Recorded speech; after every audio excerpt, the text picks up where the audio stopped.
Dans Squid Game, tout est fait pour briser mentalement les joueurs. Que ça soit les jeux ou les votes, tout est bon pour torturer. Pourtant, il y a un élément qui est la condition de tous ces jeux. Un élément que personne n'a remarqué, mais qui me donne la certitude que si Squid Game était dans notre monde, ça entrait nos cauchemars. Comment est-ce que je peux en être aussi sûr? Eh bien, à une période sombre de notre histoire, des gens étaient envoyés en masse dans des camps de concentration. Dans la petite poignée des survivants, il y a toujours cet élément qui revient. Alors reste bien jusqu'à la fin pour comprendre où était la vraie torture dans Squid Game.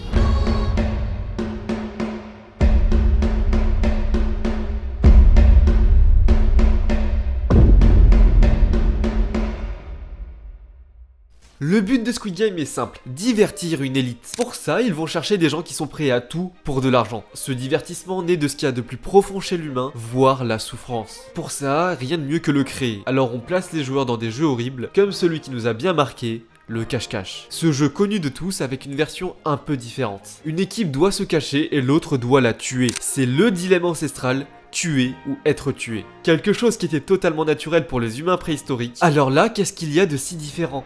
Eh bien, de l'eau a coulé sous les ponts. Depuis, on a construit des civilisations et pour éviter le chaos, on a mis des règles. Des nouvelles règles, différentes de celles imposées par la nature. Que ça soit le code Urnanu écrit par les Sumériens ou le 10 commandements par Moïse, dedans, on se rend compte que le meurtre est toujours condamné. Sauf que ces lois, elles ne sortent pas du néant. Elles découlent de ce qu'on considère comme le bien et le mal. Elles découlent de la morale. Je pense que c'est avec l'apparition de nos mœurs qu'on a commencé à se voir différents de la nature. C'est là que nous avons créé notre humanité. Et ce qui est terrifiant dans Squid Game, c'est de devoir choisir entre tuer ou se faire tuer. C'est faire le choix, ou non, de son humanité.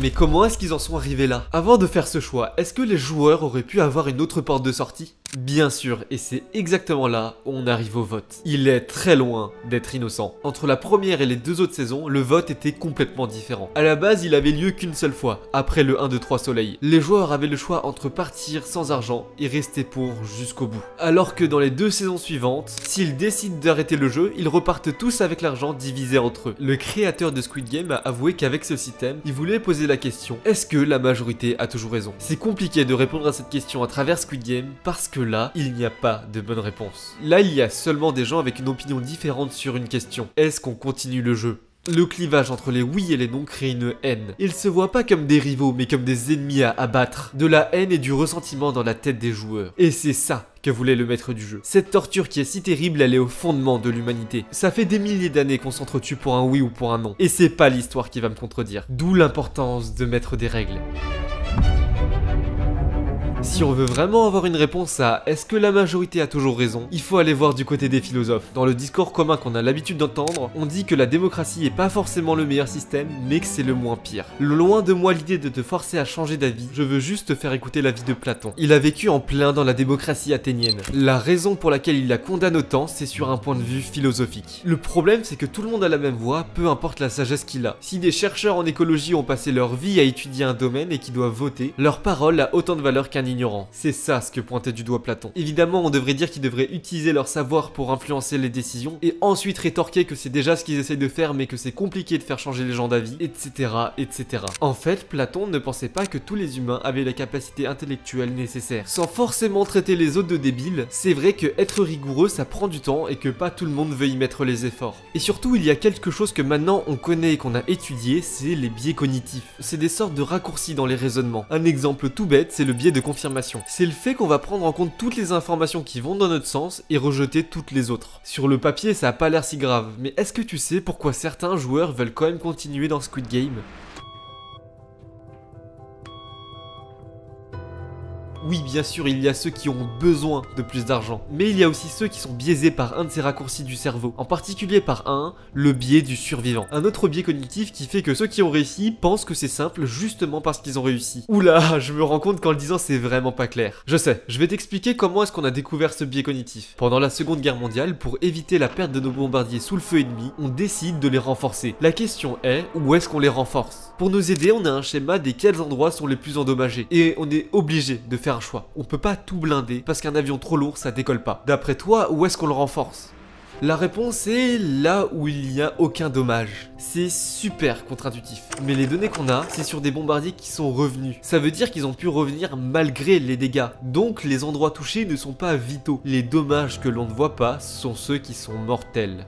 C'est ça que je voulais dire tout à l'heure dans Squid Game. Ceux qui ont survécu et qui veulent y retourner surestiment leurs chances justement parce qu'ils sont encore en vie. Et c'est pour ça que les organisateurs mettent un vote, parce qu'ils sont sûrs de gagner. De cette manière, les organisateurs montrent que la démocratie peut être corrompue. Enfin, c'est pas tout à fait exact. La démocratie, elle l'est, point. Les gens, ils ont leur avis. Et eux, ils peuvent les influencer.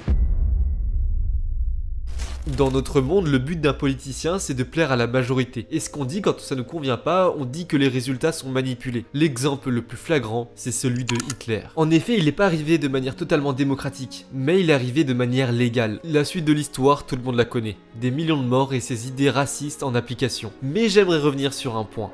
Les camps. Leur but est simple, l'extinction de toute minorité vue comme ennemie ou impure. Mais même si le contexte est totalement différent, je peux pas m'empêcher de voir un lien dans Squid Game. Pas forcément dans le but, mais dans la forme. Ces numéros, cette pression psychologique et cette musique.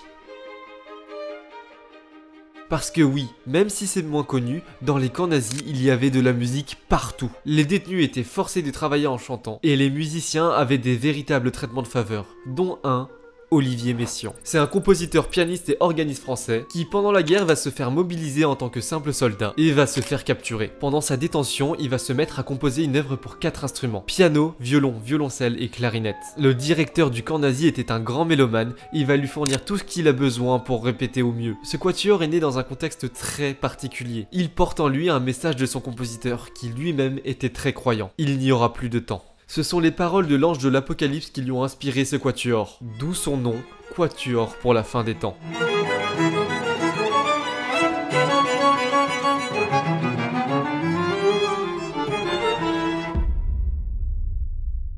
Ce que je voudrais te montrer, c'est l'intérêt pour la musique classique de la part des nazis, jusqu'à traiter des gens dans les camps de manière à peu près normale. Malheureusement, ce n'est qu'un tout petit aperçu de ce qui se passe dans les camps. Comme ces chants antisémites que les juifs étaient obligés de chanter sous peine de se faire battre à mort. Mais ce qu'il y a de plus terrible, c'est cette musique classique, qui est jouée du matin au soir, sans arrêt. Elle fait office d'une véritable torture, et elle sert surtout à les humilier. Là où les prisons les enferment physiquement, la musique, elle, les enferme dans une cage bien plus terrible. Une cage dont les rescapés ne peuvent s'en libérer. Une cage qui les emprisonne à jamais. Mais est-ce que ça te rappelle pas quelque chose ?